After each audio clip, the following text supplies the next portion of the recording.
When I told people I wanted to do something on actual film, I was really met with nothing but excitement. When I said that we were going to cut it on film too, it was like, you're crazy, but I love it. Damn it. I'm starting the doc with that. When I started making movies as a kid, that was me trying to figure out how movies are made. Oh, fuck you. This was that all over again. It had been a long 3 days. I was running on literally like a collective 4 hours of sleep and one really nice cat nap in like the back room on day 2. All of the movies that made me want to be a filmmaker were shot on film. I thought that if I was going to go in on 16 millimeter, I wanted to go all in on 16 millimeter. It was cold. I'm wearing roller skates. Fuck me. Like, are you kidding me? How the hell are we gonna do that? Well, like everything else with movies, we'll figure it out. You ordered that hot, right? If someone's gonna have to get waterboarded with non-dairy milk, it might as well be me. Look to kill for. You're dealing with all of this physical stuff, so it takes up a lot of space. We've got thousands of feet of magnetic tape, thousands of feet of film, again, for a thing that only ends up being 5 minutes long. You know, it's crazy.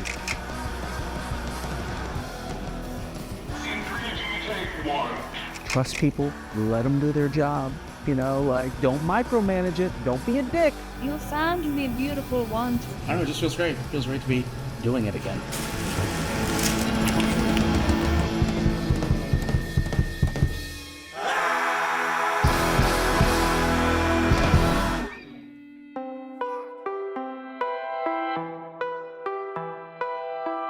I really consider Arista sort of my way of falling back in love with cinema. Making a movie with friends again, making something that's fun again, making something that's for me, I guess, in a lot of ways. My name is Zach Parker. I am a filmmaker. I've been doing this for a bit now. Took a little break. So I made 4 features over the course of several years in Exchange, Quench, Scalene, and Proxy. Proxy was definitely the most successful thing that I had done. We premiered the film at the Toronto International Film Festival in 2013, where it was acquired by IFC Midnight. Felt like the culmination of the time of everything I've been kind of working for, and it opened up a lot of doors to representation and getting meetings at actual studios. And then sort of came to find out later that was what a lot of people had gone through, and there's sort of these meetings that led to nowhere. And I'd had a script prepared that I wanted to do after Proxy, which was on a larger scale. The agency I was with was trying to help me put it together. Spent probably a year and a half trying to cast the lead of that film so that we could secure the financing. I had somebody who had promised the financing if we had found the right lead actor for it. Until finally we did attach Thomas Jane to it. I went out and met with Tom. We had a good talk. Everything was good to go. And then over the next couple of weeks, the person revealed that the financing wasn't there. At that point, I'd kind of exhausted those resources since we'd been taking such a long time to cast the movie. I think people kind of got a little bored with it. And it just kind of, as things do, just sort of started to fade away.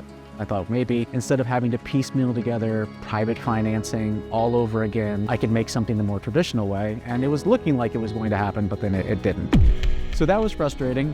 In the meantime, since I was with an agency, I was getting sent a lot of scripts. Even though I have writing partners, I like to be involved with the script at the beginning for something I'm going to direct. Filmmaking is a very personal thing for me, and I respect people who can do it the other way too. It just never felt like a thing that worked for me. So I think my agents got upset that I wasn't really interested in reading other people's scripts either. During my frustrations, I sought out something to control. I have struggled with weight my whole life. I had finally decided to do something about it. Over the course of that year and a half or so, I ended up losing about 120, 140 pounds. And so as I do, I wrote a script, started sending that around. People were really liking the script, but also it dealt with some really difficult subject matter, which I think are sometimes later end up being the projects that people are the most excited about after the fact. But the difference was, just like with Inversion, which was kind of, again, a very risky thing in a lot of ways, I don't understand like why all the reasons that people say they liked Proxy, the misdirection and experimenting with structure, why is it this other project that has some of those same things people are now passing? One executive was finally upfront with me about it, and he said, well, we're not paying for that. We didn't pay for Proxy. So it was kind of like, oh, when you're the person getting in on the ground floor, it's different. After the fact, somebody else, they say it's good, so now others can get on board. With something new though, there's people who don't want to take the risk. I appreciated their honesty. We're a little afraid of it. We'd love to see it when it's done. I'd hear that from a lot of people. I'd love to see it when it's done. So to clock back a little bit, when I was going around with Scalene, Fantaspoa, and Brazil, what you come to learn from some of these international film festivals, when you go there, they like to show off their culture. And so they had taken me to this coffee shop. Now, I was always a Starbucks kind of person, you know, lots of sugar, lots of sweet. And this place didn't have that. Tasted and thought like, wow, this is amazing. Like, what's in it? Why is it different? It kind of set me down this rabbit hole of research of like what they do and why it was different, and kind of like began my love of coffee. So then in the meantime, I got involved with a coffee shop and now own this coffee shop, Roscoe's in Richmond. Through all the frustrations of the film stuff, I really kind of just dove into the coffee shop instead. And at that time too, my kids were starting to grow up and I wanted to be with them. And it felt like a lot of my time and energy was going towards worrying about and thinking about these other films that weren't happening. And so I wanted to put it behind me. But I think like most artists and almost any medium, it's an itch you can never get rid of. It strangely was, I believe during COVID, I built this home theater in my office that I watched The Fabelmans. And so The Fabelmans remind me of growing up making movies with friends. I mean, that's how most filmmakers get started. You're using your parents' camcorder or whatever to make movies. And of course, like Spielberg, it was 8mm film, but me, it was like high 8, VHS-C and stuff like that. But I never got to make anything of my own on film and always wanted to, because all of the movies that made me want to be a filmmaker were shot on film. And I never felt like truly a part of that world. I'm in a different position here now in my 40s than I was in my early 20s. Could I afford to make something on film? Like, how much does it cost? How much is a camera? Now, I love the research stage of figuring things out. Like, I love a puzzle. I love a mystery. I love that pursuit, again, that rabbit hole of research and figuring out how a thing works. So then it's like, well, what if I bought a little 16mm camera and shot a commercial for the coffee shop? That could be fun. It's like, well, if I do it on film, like, how am I gonna show it? It's like, I don't know, like, that seems like you're gonna need a camera, you're gonna need the film, you're gonna need a thing to edit it on, you're gonna need a projector. And so then, within like a couple days of that pondering, a guy who has a record shop a little down the street, he came in one day and saw my little collection of 8mm cameras. He's like, I've got an old 16mm projector I found in my basement.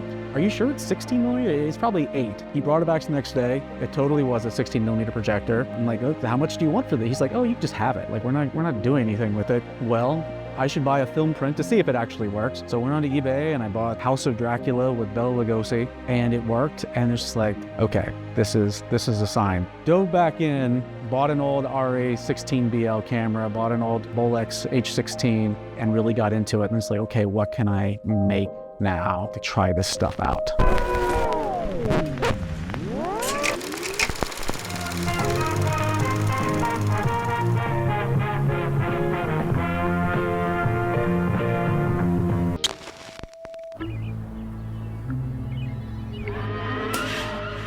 She had one love in life.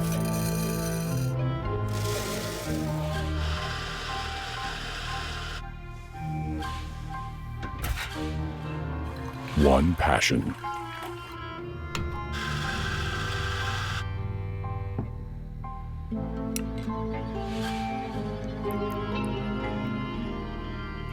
The elusive pursuit of the perfect cup.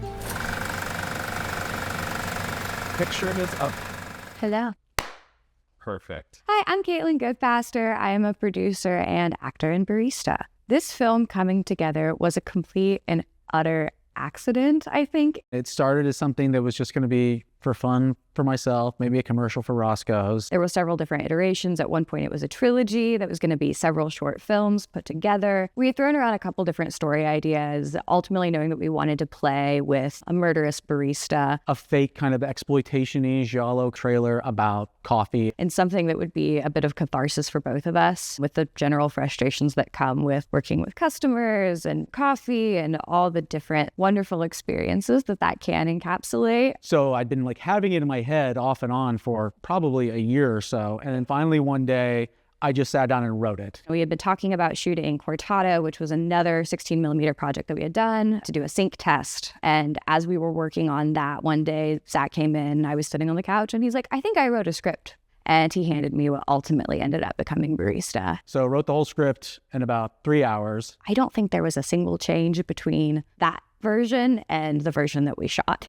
All of this came together so suddenly when we had been thinking about Barista and when we were going to shoot it. Fortunately, through the past films, I'd had some relationships with film festival directors and programmers. And as I was posting things on social media about this, we started getting invited to festivals. One of those being the one in Brazil, Fantaspoa, who actually announced us playing there before we even shot the movie, which was terrifying. we were announced as being in the lineup for it the day that we began shooting. There was even a point where they asked me for some promotional stills. I'm like, we literally haven't shot anything yet. But that put a deadline on things. It really kind of kept things moving. We had to consolidate everything really quick. It's like, okay, we have to get it done in this weekend. We have to have it done by the end of this weekend so that we can send the film out, get it developed, processed, start putting things together. I could, but did not want to close the coffee shop because I couldn't want to lose that financial stability to still pursue this passion of mine. So we decided to shoot 3 consecutive nights when the coffee shop was closed. I genuinely had no clue what to expect. I have a background in event planning, organizing. I figured that there would be similar elements, and there were. But just looking at where everybody needed to go, what exactly everybody is doing,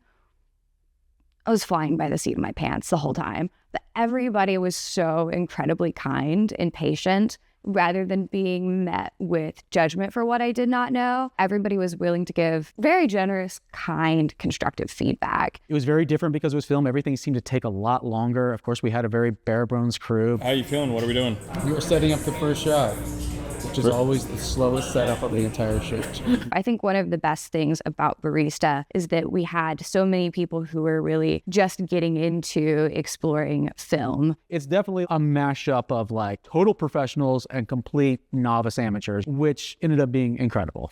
All right, let's try one. Everybody feels good? There are so many small things that add up to such large amounts of money and time spent that come with film that aren't necessarily as, I don't want to say that they're not as costly, but there is a difference of spending time doing 5 extra takes on digital and what you have to do to like pay crew, cast, versus knowing that like you literally are like burning money for every single frame. And we prayed.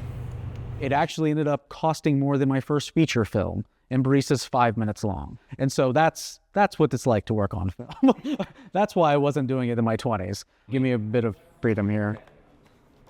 That's our code for let me move the camera. Give me freedom. So he has to unscrew 2 different things here for me to tilt and to pan. I'm Bennett. My name is Bennett. Ben is just like one of the most brilliant artists I've ever seen, like an amazing painter. I'm the professional, full-time, bougie camera babysitter. We did a little graphic novel together during COVID. He's just a great friend and just an incredible creative force. This is excellent. I'm the guy in the back and behind the scenes holding Zach's camera, metaphorically and literally. He didn't have any idea what he was doing. I'm like, hey man, I need you to just like help me with the camera. When Zach Parker, director extraordinaire, doesn't have the hands for the camera, I've got to step in and take care of it. Right there, right there, right there, right there, right there. Just help me. We want to use this vintage wooden tripod, just crazy stuff. Just like, let's just try to keep it as traditional as possible. I also enlisted Bennett. It's like, hey man, would you like to try your hand at doing the score for this? I was so thrilled with what he did. We found out that we might actually be family. You tell us. Yeah, I mean, I can see it. Both of you look off to, oh. It's like looking in a mirror, only not. It's pretty strange to realize that my first and only experience thus far working on set has been with shooting actual film. Action. It wasn't something that I wasn't really cognizant of until on day 1, we were doing a setup between Lizzie and Maxwell, and someone was like, what is that sound?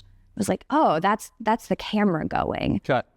Nice. Okay, cool. Let's try one more. I especially really like the look of 16. And I think that that's because film and the way film was made and film negatives, that technology has evolved as digital video has evolved. I think that 16 looks now like 35 used to look in the 60s and 70s. And cameras have come a long, long way and it looks fantastic, but it never actually looked the same. It just looks fantastic in a different way now. The magic of film is that it instantly looks like film. You don't have to do anything to make it look like a movie. It just is a movie. If it was going to inherently have that look, I wanted to make something that had sort of a 70s vibe. So that's where this idea of this sort of faux exploitation trailer came from, that it wouldn't be a look that we'd have to work toward too much. It would just be naturally there. And I thought the mashup of that with a modern kind of narrative, disgruntled baristas with over-the-top coffee orders. So it's like a modern problem in a very vintagey kind of wrapper. Ice mocha latte? I wanted this hot. You said iced. No, I said hot. I'm sorry you think that, but you're wrong. All right, let's lock it up. Let's call Let's make it the right way. Speed. Roll camera. Rolling. Scene 12, They left take her 1. no choice. Action. If they didn't want her coffee, I'm Lizzie Walther, and I am playing the barista in Barista. So Lizzie was somebody that I met through Jackson. She's from this area but lives in New York. Barista is a fun, campy horror short about slaying the idiots that walk into a coffee shop. I just thought she'd be great for it. She has a lot of passion, a lot of drive. I love everyone's energy, and I think the story has really come to life. All the murders, I feel, have really come to life for each person, specifically in their own way. My favorite part is that I've been able to connect with each actor playing a customer and have like this special intimate moment while we're setting up the next shot or getting everything in place and Zach's working. I feel like I've been able to ground my energy with them, and each one has been super special and specific to that person. Okay, great. Let's move on from there. Thank you, everybody. It was a spark. It was like one of those things that you had to catch at like the exact right time, at the exact right moment, with the exact right people. I just love that everybody had their own kind of like special quality and vibe and just charisma that they brought to each one of these roles. It was so cool. Team 3A, take 1. Action. Cappuccino? Morning. Can I just get a cappuccino? Of course. Can I also get an extra shot?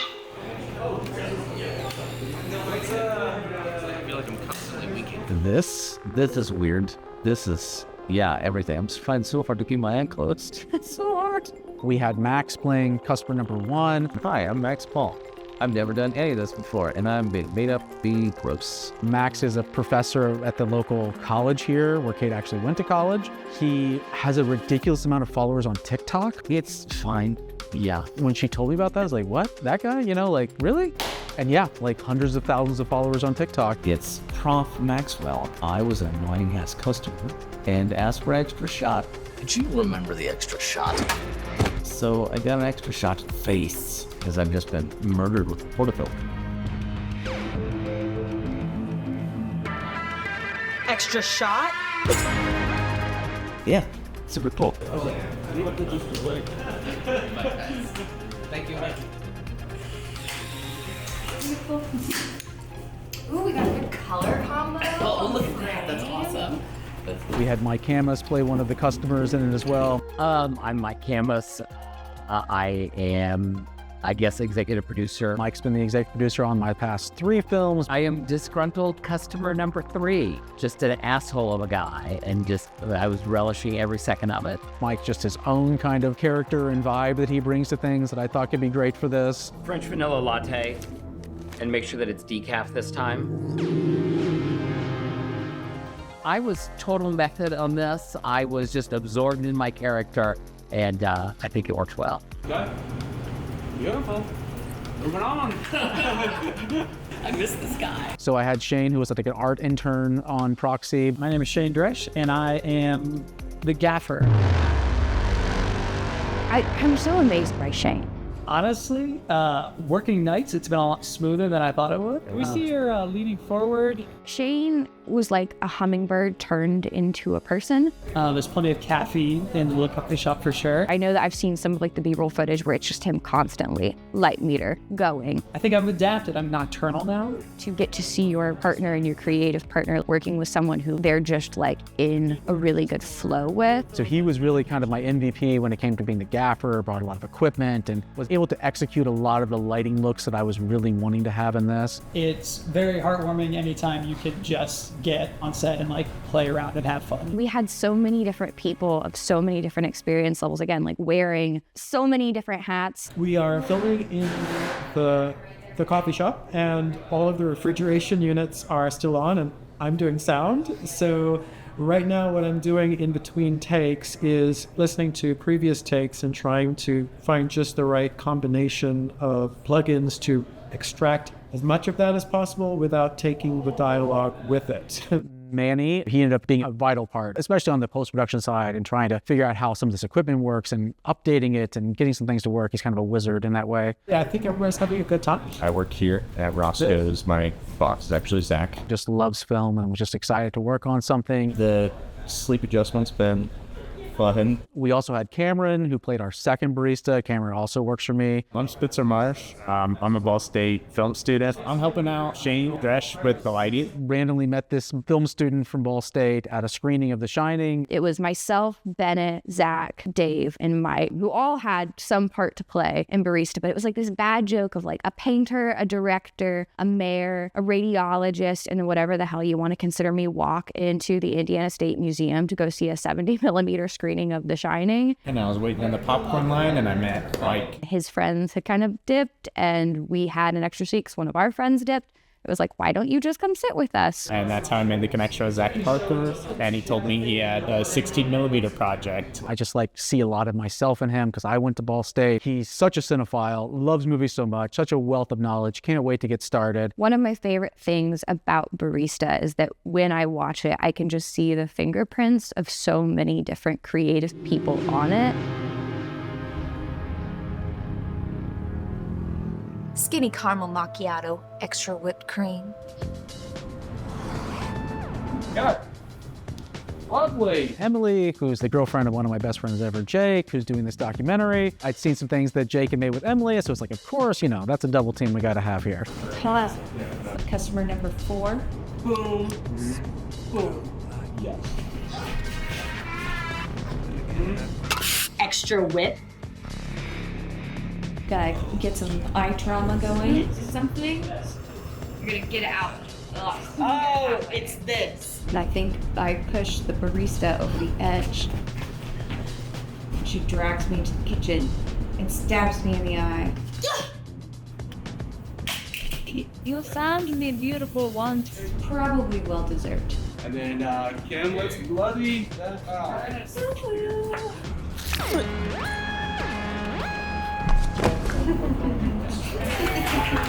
Love it. Look to kill for. Can I get a latte, please? And what kind of milk substitutes do you have? Doing the motion of definitely pushing. Go down and then like there. Boom. Action. Whole milk, okay. You did the same thing. You might just take that wig off. Oh, there's some drippage going. I am currently in the aftermath of being customer 2. Kate's been fantastic during this entire process. She is the one who's pushed me from the beginning to get back into it and has been really a true partner in this along the way. When Barista was handed to me as a script, I had not anticipated being any of the customers within it. So yeah, this was the first time I actually got to direct Kate as an actress. We did a little bit of sort of, I guess, rehearsing leading up to it, but not a whole lot. Both kind of wanted to save it. There was a bit of a trust level for both of us. I had not really ever told Zach that I had acted in anything until after the decision had already been made that I would need to be a customer too. Sure, why not? If someone's gonna have to get waterboarded with non-dairy milk, like, might as well be me. 16A, take 2. And action.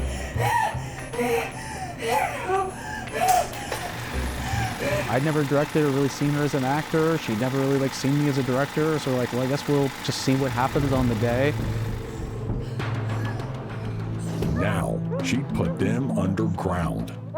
Whole milk, okay?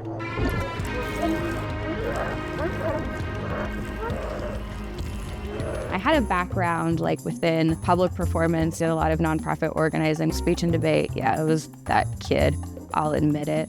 I was like a combination of suit kid and blue hair girl. And I like to think that I am still blue hair girl in a suit, but like now I just wear a lot more leather and bones. Brought back Kim, who did the makeup and hair on Proxy. Kim, like she was killing it with last looks and like overall design and bringing like these concepts that we had like into the different characters. I considered it a big favor that she came in for a couple days because nobody got paid anything to do this. It was all just favors. A lot of the makeup effects and all these things, you know, that were executed in a way that just Wouldn't have been able to be possible to have somebody who didn't know what they were doing. When Kim was doing my makeup, when I was getting ready to be customer 2, we were talking about her work with Zach, and I remember her speaking about how she appreciated working with Zach because of the way that he embraced the different creative elements that everybody brought to the project, and the way that he was always willing to approach and consider ideas no matter who they were coming from.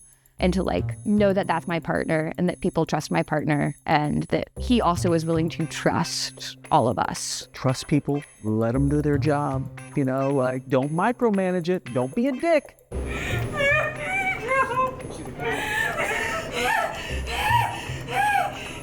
I need to be in a very particular element. I need to go a little bit method. There's no really exorcism of emotion without riding through it. So I was like, okay, you're gonna strap me down to a prep table.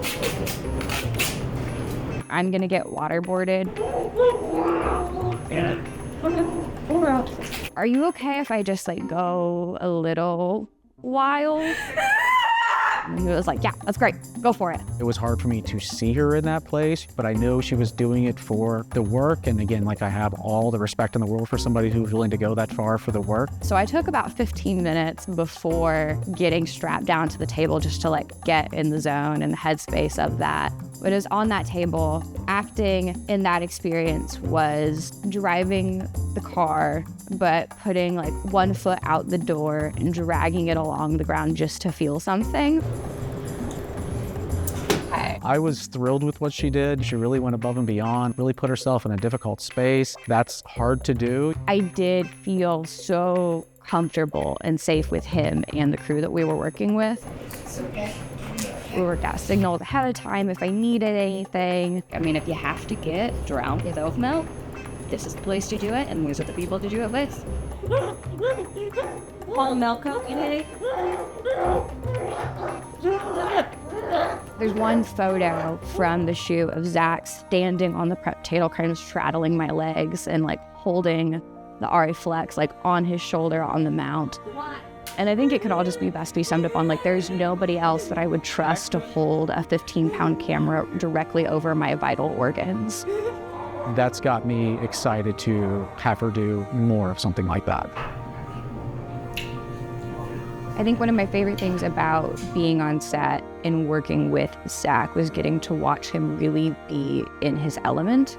There was a certain peace and ease and grace that he moved with that was just really inspiring. And it was also figuring out, how do I fit into that flow to just enrich this experience and not take away from it. Hey, do you have your bits on?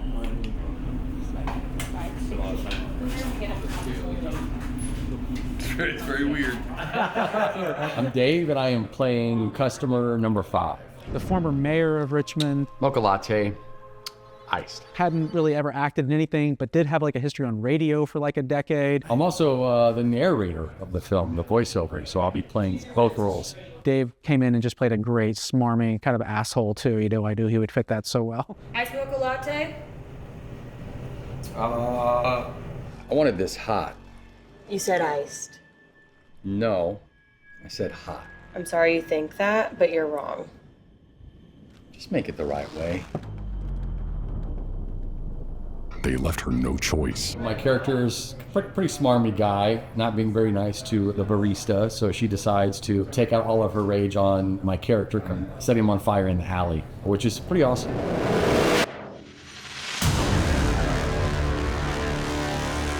Burn Day was so fucking magical.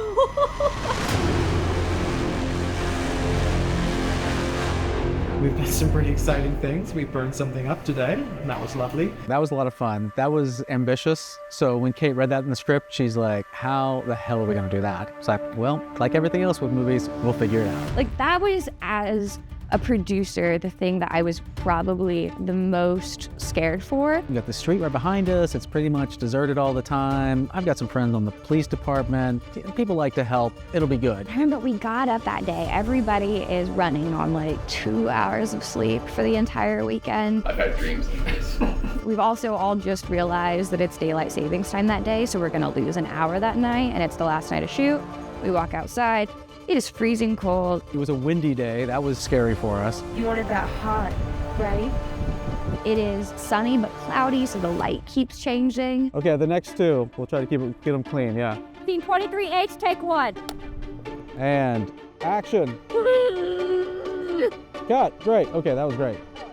Thank you, Dave. Bennett, again, Renaissance man of all arts. I was like, hey, could you build like a double of Dave? And he's like, yeah, I'll learn how to do that. So we learned how to like cast the mold of Dave's head. I got to learn how to make a mannequin with a masking tape sort of shell to look like the character in the film. I had to like flip a little switch in my brain and be like, look, like what's gonna happen is what's gonna happen. And if something else is gonna catch on fire, it's gonna catch on fire. We're gonna deal with it then. But we did have a police officer friend, Pat, on hand. A policeman showed up with a tank of gasoline and poured it all over the art project that I've been working on for a couple of days. And thankfully, nothing else did catch on fire.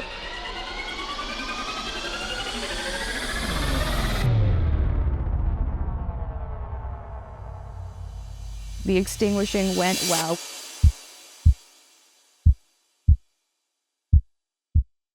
We did all kind of have to duck, cover, and roll behind different things because the wind gusts were sweeping the smoke. But it was a lot of fun. The thing fell apart, and I remember I ran in front of the camera because all the fire extinguisher material was flying towards me and all this debris. I think we had a great time with it. You know, I wanted the film to have like a fun, big ending. You know, the whole thing should feel like a crescendo of murders, and it's just getting more and more wild as you go. Hey, that's a wrap, everybody. The camera I have has no video tap. The only thing you can see is right there. At the end of the shoot, when we were at Wrap and we're all kind of hanging out, Shane, he said to me, so how does it look? And I'm like, well, you know, we're not gonna know until I get it back from the lab. It's gonna be a couple days. Yeah, he's like, but you know, nobody's seen any of the shots but you. Oh yeah, that's different. So it's kind of magical when I first got the footage back. It was just like, that's the image I've been searching for this whole time. When I told people I wanted to do something on actual film, I was really met with nothing but excitement. And then when I said that we were gonna not only shoot it on film, we were gonna cut it on film too, it was kind of like, you're crazy, but I love it. And can that even still be done? I thought that if I was going to go in on 16mm, I wanted to go all in on 16mm. So I didn't only want to just shoot it, I wanted to edit it analog too. Edit the actual film itself, get the negative cut, get an answer print made, be able to have prints to project in theaters. And so really, Brees, in a lot of ways too, was we call it like an experiment. Like, how analog can you keep the process? There's definitely a discipline involved in it. You've got to be incredibly intentional in your choices. Otherwise, you're gonna make a mess. If you're gonna stick to film and cut analog, you would have to do the audio as well. So we had all the sound transferred to 16mm magnetic fill coat. Basically, you're editing the picture and the sound simultaneously on two different strips of film. So that was a whole other learning curve I had to get through. For Barista, we shot 4 400-foot rolls. So this is a 400-foot roll right here. This is a little under 12 minutes. There are certain technologies that just don't exist anymore. Magnetic tape is not being made anymore. It's incredibly hard to source. We went through 3,000 feet of it on a 5-minute short. Everything is so time-consuming, so tedious. You're dealing with all of this physical stuff, so it takes up a lot of space. I've got thousands of feet of magnetic tape, thousands of feet of film, again, for a thing that only ends up being 5 minutes long. You know, it's crazy. The first time I saw Barista actually projected on film was the first version of the answer print that we got back from the lab. I felt it was a moment, so I did get out my phone and kind of recorded the first time that it projected. Of course, there were still some things to work out on it. It wasn't done yet, but it did feel like a weird culmination of like a 30-plus year pursuit of making a film. It felt very, very real in that moment. And I think that moment that really got its hooks in me and said, like, this is the way to do it from now on. Like, I can't imagine doing it any other way. I was really fortunate that some connections at festival just started reaching out, asking to see it, and some just blind inviting us. I felt like I was wanting to dip my foot back into that world, and Barista really kind of gave me the opportunity to do that.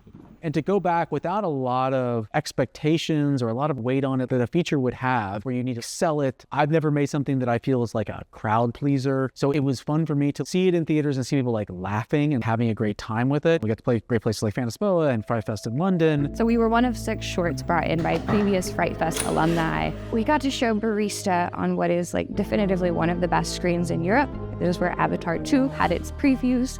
our screening was sold out. Now, the first time projecting it to an audience was at Columbus at Nightmares, this great art house theater called the Gateway Film Center, and it turned out we were the first movie ever to be projected on 16mm there, which was so cool. And we didn't realize that until actually after the fact. So they'd actually hired a outside projectionist to bring in his projector. We got up in the booth. It's just like independent cinema, like at its core. It's just a projector this big, and you need to get it pretty high up so you can get the throw to the screen. You need to line it up. It was absolute chaos setting it up before. So what do you do in the independent world? We just started stacking tables. Stacked on a step ladder with books and plastic tubs that we could find. Blocks. Wedging pieces of paper and brochures that we could find up in the booth. To try to, shoot it through the window and fill up the screen as much as we could. Completely unstable. I mean, it was like a full Jenga tower. If someone sneezed wrong, that thing's gonna go down.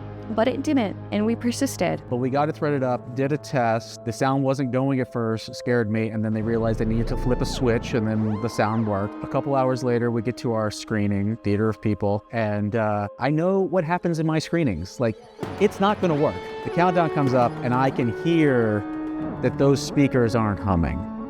I know that sound's not on. It starts up, there's no audio. It's just classic moments. Like the guys that were in front of us were filmmakers. So when those came on with no audio, they just start going, and I'm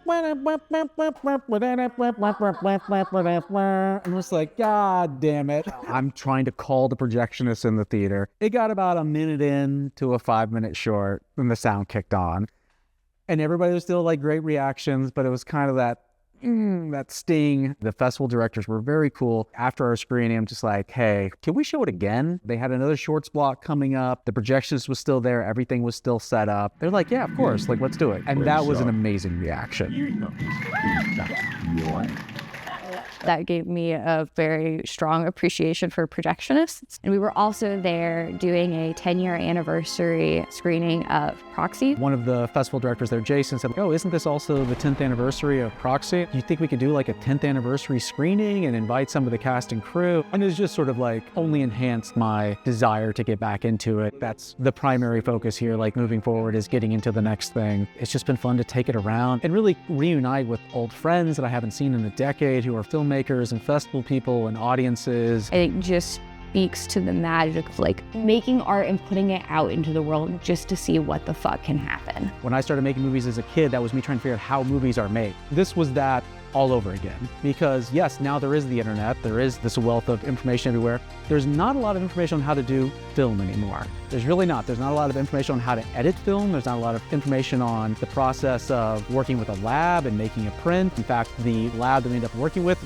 don't do it like this very often. So they were kind of rediscovering some things with us, which I think was both exciting for me and them. I think that really fueled the fire of love and passion to sort of be in that research stage again. This has kind of become a running joke. It's the best source of information to figure out how to use all of this equipment was Brian De Palma's Blowout. There is a scene in Blowout where John Travolta is trying to sync up some sound to picture of these stills that he cuts out of a magazine of this car crash. And so you get to see him use a mag sync, you get to see him use a Moviola. I watched that scene on a loop to try to figure out what's he doing. It helped me choose the kind of equipment that I needed, how he's marking the film. That's how I ended up marking the film, watching it on a repeat and just trying to rediscover what is he doing? Why is he doing that? That was, I don't know, there was something thrilling about that. It's not only kind of a dying art form, it's a dying craft in a way. There are artisans and craftspeople who were trained a certain way, and those people had to transition to a digital world, and the new people who came in after them weren't taught how to use these things. So there's just not a lot of people, and those numbers are going down every day, that actually know how to do this stuff and use this equipment. We've had some younger filmmakers work on this that are in film school, that are in their 20s, and they love the idea of film. It's not an interest or a passion that has gone away with generations either. In fact, I think it's kind of come back around again. And so I think it's really important that we need to preserve the education of how to use this stuff. One of our most difficult things to find on this was somebody to cut our negative. That's just not something that is done anymore. So the only people that do it are the ones that used to do it when it was done. I got referred to a negative cutter in LA who was basically semi-retired, named Chris Weber. She had a short window because after decades of rewinding and fast forwarding, she had to have shoulder replacement surgery on both shoulders. She was about to be down for several months, so she basically had a 2-month window to cut our negative. I want to see how to do it. I want to learn how to do it. I want to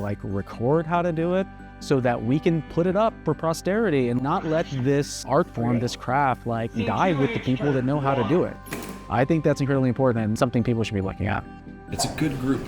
Filmmaking sometimes is like that rare form of alchemy where you got to get the right group at the right time for the right project. I think Shane made a comment at one point about like bending reality. It's always nice when you take a step back and remind yourself, you're like, oh yeah, we're just adults remaking reality in a more fun way. So Lots of fire, lots of cool things, lots of beautiful moments, lots of friendship made. There's no reason not to make something. If you have the ability to make it and you have the friends to put it together, making art is inherently a part of community, and it is something that will enrich community and it'll take you places that you'll never expect.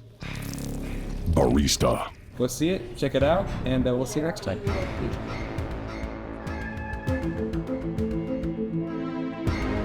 How do I take my coffee? Raw and regular. I have a double shot of espresso every single morning. Gets the job done, but it's quick and efficient. I would say that I am partial to a flat white with oat milk. I take my coffee with oat milk. Now I drip coffee black. Black with a lot of sugar. Black most of the time. Black, no questions. I like it dark and bitter like my soul. I am a sucker for a white mocha. I'm a sucker for Roscoe's coffee, their lattes. If I'm in New York City, I'll always order a cappuccino with whole milk. A sugar-free vanilla latte with oat milk. And then every afternoon I will have a cortado, and that's a bit of my indulgence drink. But at the end of the day, the most important requirement is how much caffeine can you legally put in the container that I'm going to drink from. So that. This entire process has been so fun. I'm just grateful that I'm doing this project. I'm grateful to meet all these awesome filmmakers, and I love horror. Hey, have you noticed the regulars haven't been coming in, like, regularly? Yeah.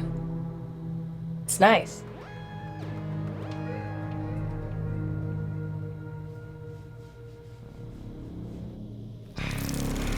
Barista. You be warned.